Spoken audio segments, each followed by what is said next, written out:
what the police are calling cold cases have led to the discovery of a shallow grave on Waterloo Close, Spanish Town in St. Catherine.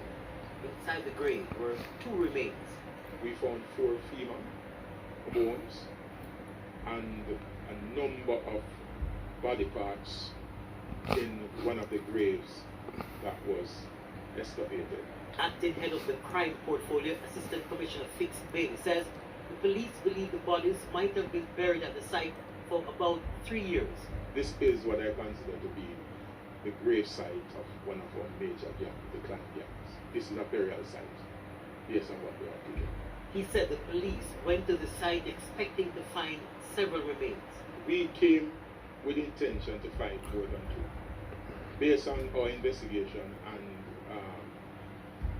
effort, we believe that there are more than 2 bodies.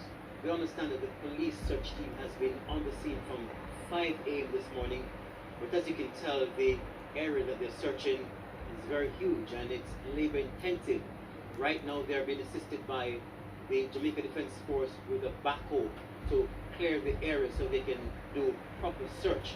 We're also told that the police could be here tomorrow doing further search of the area.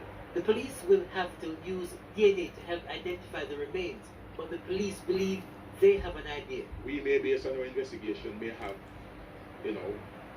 a possibility or identify who these people are based on the investigation, but it's only the forensic identification through DNA will ultimately tell. ACP Bailey says the police have gone to the Waterloo site on several occasions, the latest being 2 weeks ago. On one of the visits, he says they found undergarments and shoes near the shallow grave.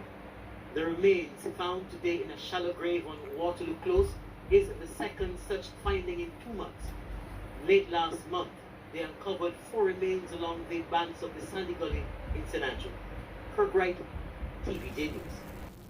Welcome back, my viewers and subscribers alike. Welcome back to my channel. Police have recently found burial sites in 2 parts of the island, one in St. Catherine and one in Kingston. These burial sites are said to have been used by criminals, by those notorious gangs, the Klansmen gang or the One Order. Police were probing a section of St. Catherine, a plot of land in the Riverley area, where investigators found what appears to be human remains. They said they were following up on intelligence, and investigators went to the area.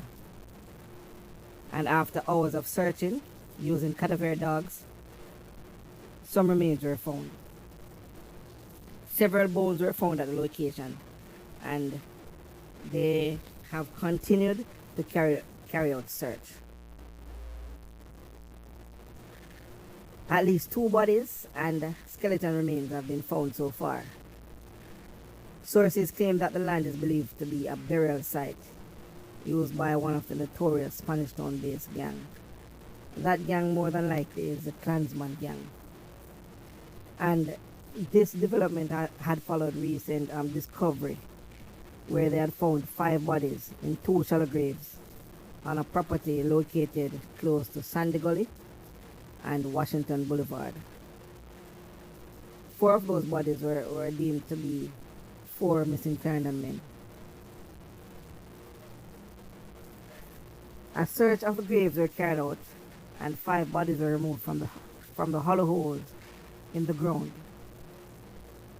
The ages and gender, however, of the victims were not yet disclosed.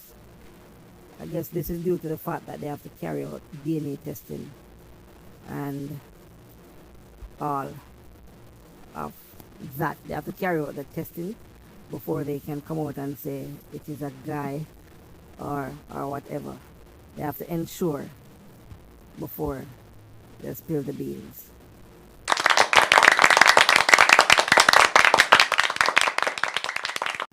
Before they had found the bodies in St. Catherine, they had found a total of 5 bodies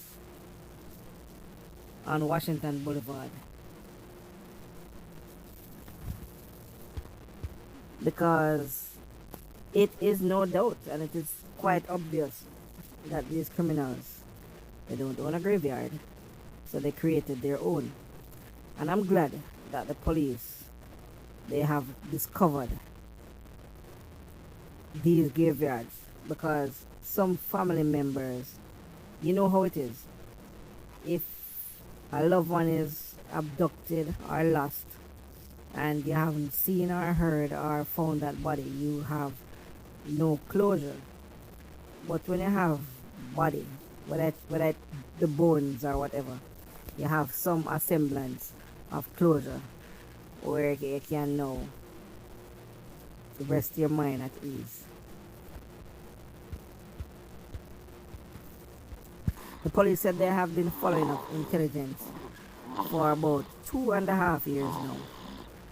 So I'm wondering, why is it that it still took them that long? Because if they were following intelligence, within a couple months, shouldn't they have gone and tried to see what was happening on those sites, instead of waiting for a period of 3 years?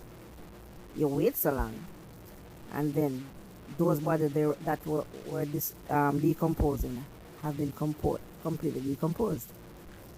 So it will be harder and it will take a longer time to find out who these persons are or were. I don't know why the police didn't try to run with the intelligence earlier. And I'm sure persons have seen. They said there's no crime that is done without a witness, and I honestly believe that. Someone or some people must have seen when those criminals were carrying out their acts. Because it does take some time to dig a grave, to put at least 5 bodies. It's a shallow grave, but it's not that shallow. And it does take a while for you to dig. And I'm almost sure that it couldn't have been done during broad daylight. It must have been carried out in the night. And if they're there during the night, they cannot dig in darkness. So I'm sure there must have been some light there. So somebody must have seen. And as the police said, they were following intelligence. So they were told earlier. But I think it took them too long. Too long. And so some family members who could have been at rest and put their mind at ease had to suffer for a number of years. Boy, I tell you, it is really sad what's happening in our little island. Really sad. But I hope the police, they are catching up to these criminals, and some way, somehow, everybody will be somewhat responsible and start reporting what they are seeing and what they have heard. That is the only way that we'll get back Jamaica to be in a better place where we can live and probably sleep with our grills open, because we have now become prisoners in our own home. Okay? So guys, please don't forget to share, subscribe, comment. I'm looking forward to having more subscribers, so share it with your friends.